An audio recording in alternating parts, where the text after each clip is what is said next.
If you're a parent who says, "We argue constantly, my child won't talk to me anymore," they shut down, or they only talk back, tonight might feel uncomfortable.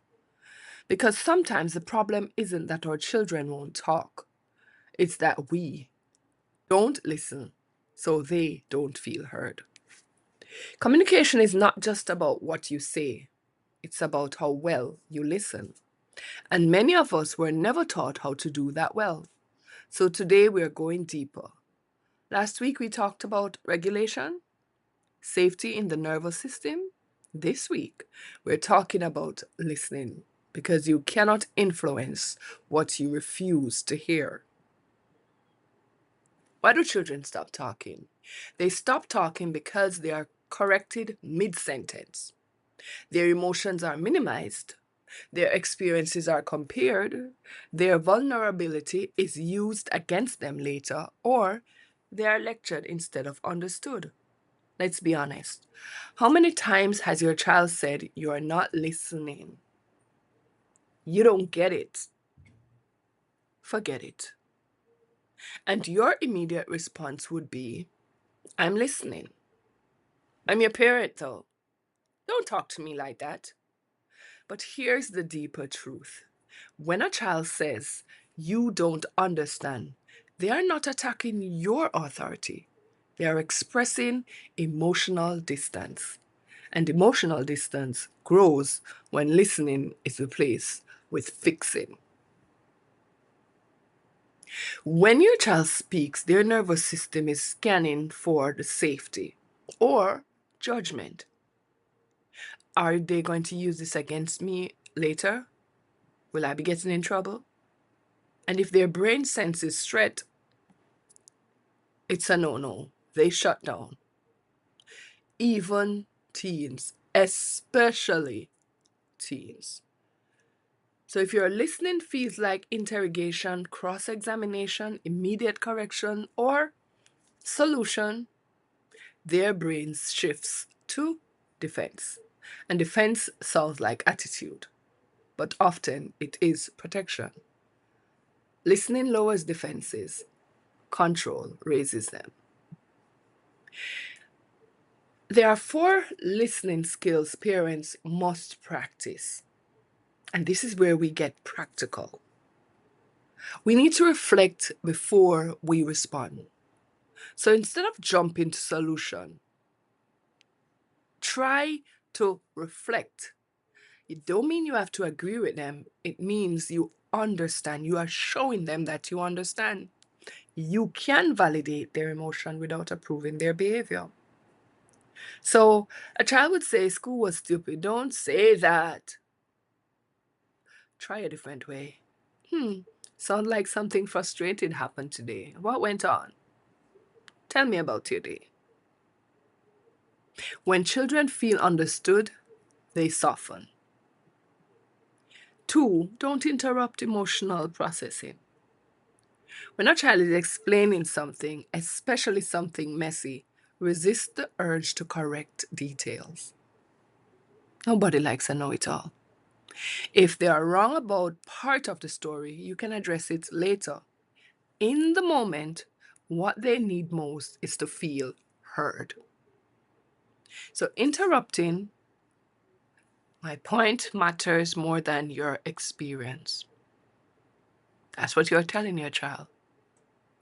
Listening says, "You matter. Let me hear you out." Number 3, ask curious questions instead of accusing ones. Why would you do that? What were you thinking? How many times have I told you? Curious questions. What was going on for you in that moment? What were you feeling? What did you need right then? Curiosity lowers the shame, and shame is the fastest way to shut a child down. Even adults.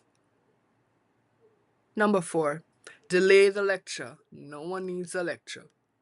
This one is hard because sometimes as parents we think we know everything and we just want to lecture them to craziness.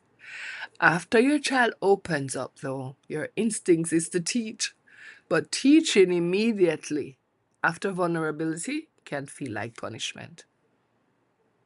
Correction can come later. Connection should come first. Let's make this real. Say you have a 5 to 8-year-old. Child says, I hate my friend. You say, that's not nice. Try something else. Something must have hurt you. What happened? Curiosity. It shows that you want to know. You're interested in how they're feeling. You are not judging them. It's not fair. Instead of saying, it felt unfair, didn't it? Tell me what made it feel that way for you. You say, well, life's not fair. Get over it. You don't understand.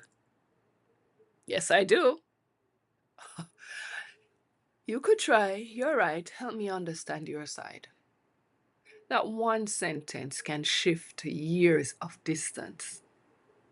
Remember, if they think you don't understand, the only way for you to understand what they think you don't is by listening. I'm going to ask something. When your child shares something hard, do you bring up their past, compare them to siblings, use it later in an argument, or correct them publicly? Vulnerability can become ammunition, and they will stop offering it. Listen. You have to listen, and that requires self-control. Self-control is strength. Gentleness is not weakness. It is disciplined power. So if our kids can't relate with us, can't be vulnerable with us, that's when we have shut down. This week, I want you to have one conversation where you do not interrupt, you do not correct immediately, you do not fix, you do only reflect and validate. Then I want you to pay attention to the shift, to what changes. You should only do one, though. Not all of them. If you want to do all of them, you can. But try one at a time, because we're taking this slowly. When you try, whatever one you try, notice your child's body language. Notice their tone. Notice if they talk longer. Because listening is not passive. It is intentional presence, and presence builds influence.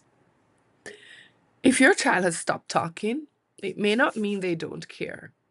It may mean they don't feel safe finishing their sentences. Communication is not domination. It is connection. And when connection grows, arguments decrease, defensiveness lowers, influence increases. Guys, next week we're talking about clarity. Because sometimes we think we're communicating, but we're actually just reacting. If this spoke to you, share it with another parent. We are building homes where children feel safe enough to speak and guided enough to grow. I'll see you next Thursday. Have a blessed night.